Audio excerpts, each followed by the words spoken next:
ಸ್ನೇಹಿತರೆ, ಬಸವ ಜಯಂತಿ ಏಕೆ ಆಚರಿಸುತ್ತಾರೆ? ಮತ್ತೆ ಬಸವ ಜಯಂತಿಯ ದಿವಸ ಬಸವಣ್ಣನ ಪೂಜೆ ಏಕೆ ಮಾಡಲಾಗುತ್ತದೆ? ಇದನ್ನು ನೀವು ತಿಳಿಯಲು ಬಯಸುತ್ತೀರಾ?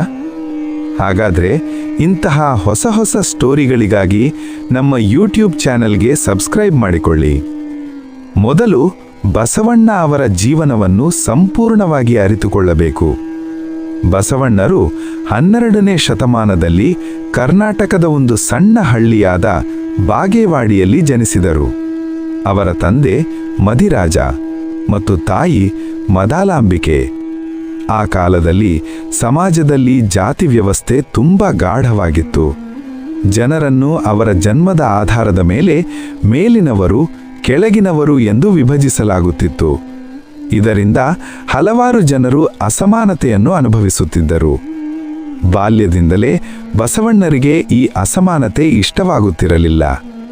ದೇವರನ್ನು ಪೂಜಿಸಲು ಕೆಲವರಿಗೆ ಮಾತ್ರ ಅವಕಾಶ ಇರಬೇಕು ಎಂಬುದನ್ನು ಅವರು ಪ್ರಶ್ನಿಸುತ್ತಿದ್ದರು. ದೇವರು ಎಲ್ಲರಿಗೂ ಒಂದೇ ಎಂಬ ನಂಬಿಕೆಯನ್ನು ಅವರು ಹೊಂದಿದ್ದರು. ಬಾಲ್ಯದಲ್ಲಿಯೇ ಅವರು ಸಂಪ್ರದಾಯಗಳ ವಿರುದ್ಧ ಪ್ರಶ್ನೆ ಮಾಡುವ ಧೈರ್ಯವನ್ನು ತೋರಿಸಿದರು. ಹೀಗಾಗಿ ಅವರು ತಮ್ಮ ಮನೆಯನ್ನೇ ಬಿಟ್ಟು ಕುಡಲ ಸಂಗಮಕ್ಕೆ ತೆರಳಿದರು. ಅಲ್ಲಿ ಅವರು ವಿದ್ಯಾಭ್ಯಾಸ ಮಾಡಿ ಆಧ್ಯಾತ್ಮಿಕ ಜ್ಞಾನವನ್ನು ಗಳಿಸಿದರು. ಅಲ್ಲಿಯೇ ಅವರು ಕಾಯಕವೇ ಕೈಲಾಸ ಎಂಬ ಮಹತ್ವದ ತತ್ವವನ್ನು ರೂಪಿಸಿದರು.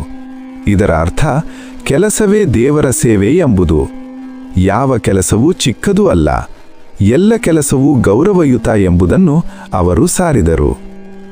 ನಂತರ ಬಸವಣ್ಣರು ಕಲ್ಯಾಣ ನಗರಕ್ಕೆ ತೆರಳಿದರು. ಅಲ್ಲಿ ಅವರು ರಾಜನಾದ ಬೀಜ್ಜಳರ ಅಂಗಳದಲ್ಲಿ ಮಂತ್ರಿಯಾಗಿ ಸೇವೆ ಸಲ್ಲಿಸಿದರು. ಆದರೆ ಅವರು ಕೇವಲ ಮಂತ್ರಿಯಾಗಿರಲಿಲ್ಲ. ಸಮಾಜವನ್ನು ಬದಲಾಯಿಸಲು ಅವರು ದೊಡ್ಡ ಹೋರಾಟವನ್ನು ಆರಂಭಿಸಿದರು. ಅವರು ಅನುಭವ ಮಂಟಪ ಎಂಬ ಒಂದು ವಿಶಿಷ್ಟ ವೇದಿಕೆಯನ್ನು ಸ್ಥಾಪಿಸಿದರು. ಇಲ್ಲಿ ಎಲ್ಲ ವರ್ಗದ ಜನರು ಸೇರಿ ತಮ್ಮ ಆಲೋಚನೆಗಳನ್ನು ಹಂಚಿಕೊಳ್ಳುತ್ತಿದ್ದರು. ಜಾತಿ, ಲಿಂಗ, ಧನಸ್ಥಿತಿ ಯಾವುದೂ ಅಲ್ಲಿ ಅಡ್ಡಿಯಾಗಿರಲಿಲ್ಲ. ಇದು ವಿಶ್ವದ ಮೊದಲ ಪ್ರಜಾಸತ್ತಾತ್ಮಕ ಸಭೆ ಎಂದು ಹೇಳಲಾಗುತ್ತದೆ. ಬಸವಣ್ಣರು ವಚನಗಳ ಮೂಲಕ ತಮ್ಮ ಸಂದೇಶವನ್ನು ಜನರಿಗೆ ತಲುಪಿಸಿದರು. ಅವರ ವಚನಗಳು ಸರಳವಾಗಿದ್ದರೂ ತುಂಬ ಆಳವಾದ ಅರ್ಥವನ್ನು ಹೊಂದಿದ್ದವು. ಅವರು ದೇವರನ್ನು ಕಲ್ಲಿನ ಮೂರ್ತಿಗಳಲ್ಲಿ ನೋಡದೆ ಮನಸ್ಸಿನ ಶುದ್ಧತೆಯಲ್ಲಿ ಕಾಣಬೇಕು ಎಂದು ಹೇಳಿದರು. ಆ ಕಾಲದಲ್ಲಿ ಒಂದು ಪ್ರಮುಖ ಘಟನೆ ನಡೆಯಿತು. ಬೇರೆ ಬೇರೆ ಜಾತಿಯ 2 ಯುವಕರು ವಿವಾಹವಾಗಲು ಬಸವಣ್ಣರು ಬೆಂಬಲ ನೀಡಿದರು.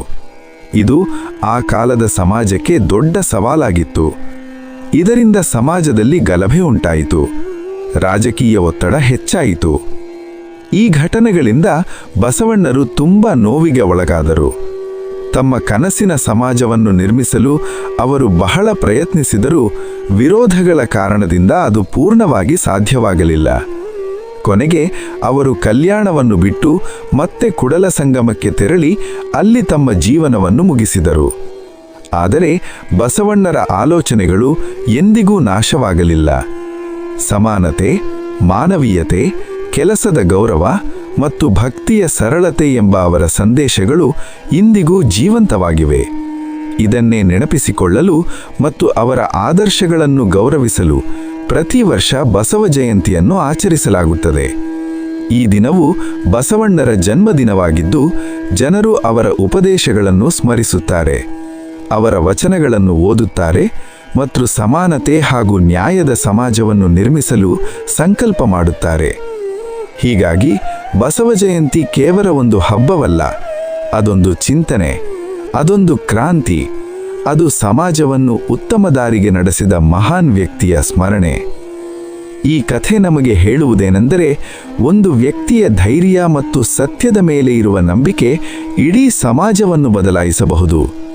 ಬಸವಣ್ಣರು ಅದನ್ನು ತಮ್ಮ ಜೀವನದ ಮೂಲಕ ತೋರಿಸಿದರು.